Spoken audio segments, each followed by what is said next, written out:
Доколку вработат лица до 29 години, помошта изнесува цели 250.000 денари по лице во текот на годината.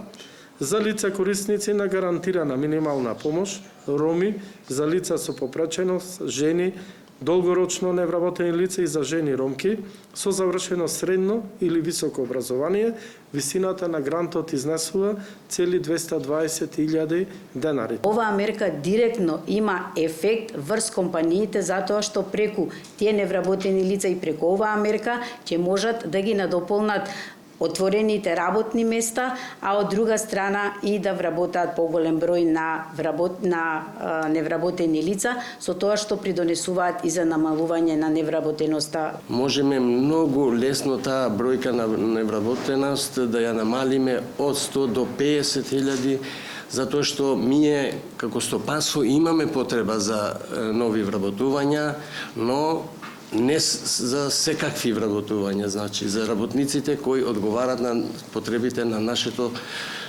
на стопанството. Можеби треба да се оди подлабоко, бројот на вработени да се зголеми кои што ќе бидат по компанија влезени во оваа оперативна мерка.